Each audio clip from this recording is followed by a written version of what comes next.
Iya. Assalamualaikum warahmatullahi wabarakatuh. Waalaikumsalam warahmatullahi wabarakatuh. Ya, untuk ketua kelas bisa memimpin doa terlebih dahulu.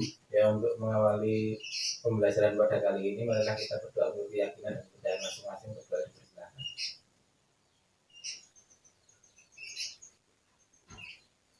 Terus ya, sebelum masuk materi pada pagi hari ini, mari saya presisi terlebih dahulu ya.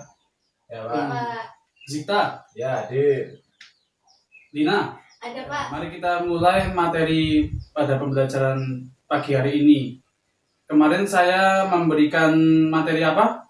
Tes laporan, Pak. Ya, betul. Apa ada yang tahu teks laporan itu apa? Belum tahu, Pak. Belum tahu. Ya, saya jelaskan. Teks laporan itu adalah teks yang berisi penjabaran umum atau melaporkan sesuatu berupa hasil dari pengamatan atau observasi. Teks laporan observasi juga disebut teks klasifikasi karena memuat klasifikasi mengenai jenis-jenis sesuatu berdasarkan kriteria tertentu. Paham? Pak. Dan selanjutnya saya akan mencari ciri-ciri tentang teks laporan hasil observasi.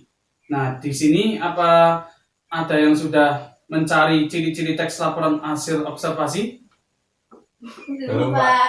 Ciri-cirinya teks laporan hasil observasi yaitu bersifat objektif, global, universal. Yang kedua, objek yang akan dibicarakan atau dibahas ialah objek tunggal. Yang ketiga, ditulis secara lengkap dan sempurna. Yang keempat, ditulis berdasarkan fakta sesuai dengan pengamatan yang telah dilakukan. Yang kelima, informasi teks merupakan hasil penelitian terkini yang sudah terbukti kebenarannya. Yang keenam, tidak mengandung prasangka atau dugaan pemihakan yang menyimpang atau yang tidak tepat. Yang terakhir, saling berkaitan dengan hubungan berjenjang antara kelas dan subkelas yang terdapat di dalamnya.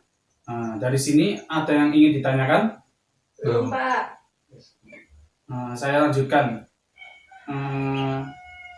Setelah itu ada struktur teks laporan hasil observasi. Itu terdapat dua struktur dan juga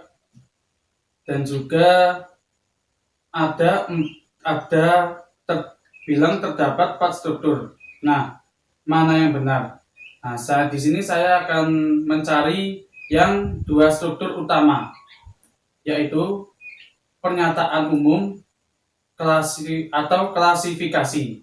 Nah, di sini ada yang tahu pernyataan umum klasifikasi? Belum, Pak.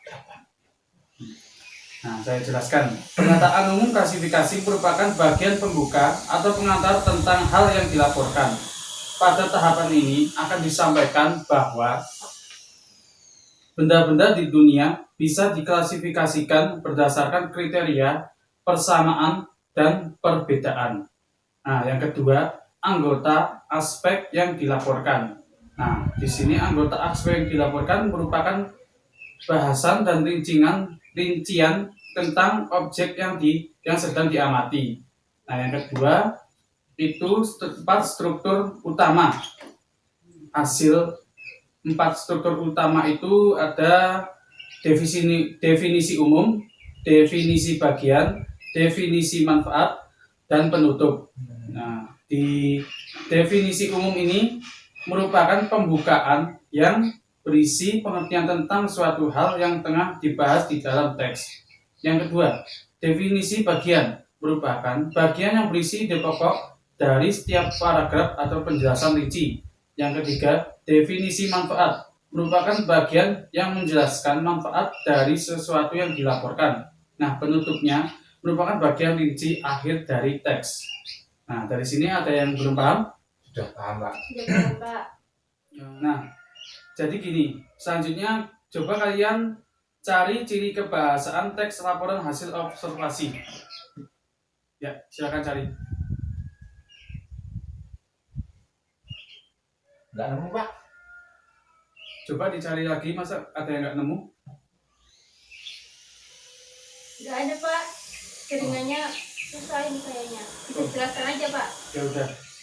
Cirinya yaitu ada penggunaan verba, yang kedua penggunaan frasa, yang ketiga penggunaan sinonim atau padan kata, yang keempat penggunaan antonim, yang kelima penggunaan nominal, yang keenam penggunaan konjungsi atau kata hubung, yang ketujuh menggunakan kalimat kompleks.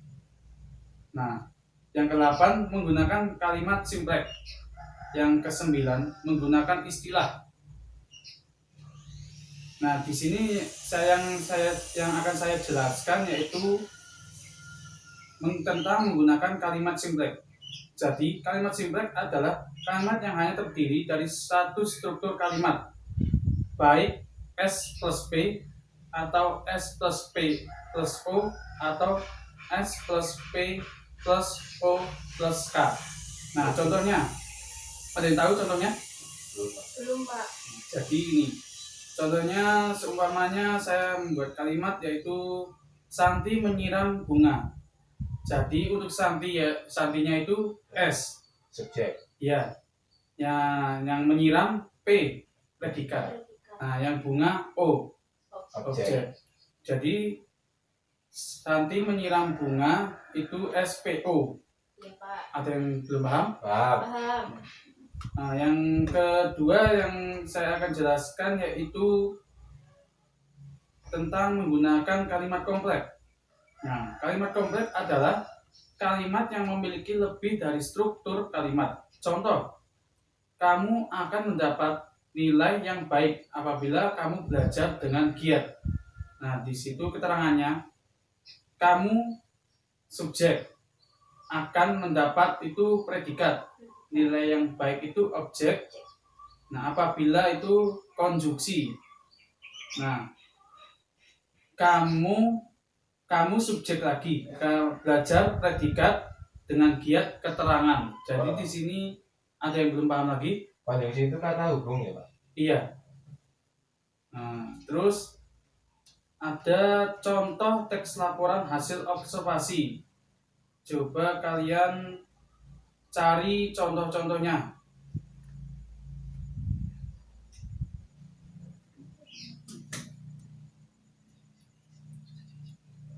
Udah ringmu?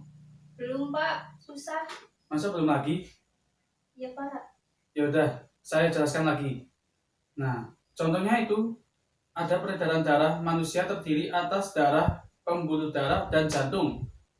Nah, darah adalah cairan merah yang kental, terdapat sekitar 3,5 liter darah pada rata-rata tubuh manusia dan digolongkan menjadi golongan AB, O, dan AB. Tadi itu bukan tersambung yang AB. AB itu terpisah, yang golongan A, golongan B, golongan O, dan golongan AB. Jangan yang AB jadi dua. Iya Pak.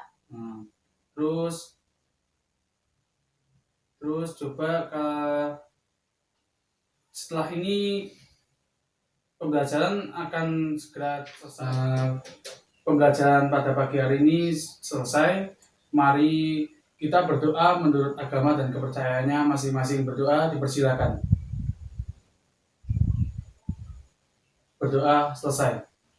Ya. Terima kasih. Wassalamualaikum warahmatullahi wabarakatuh.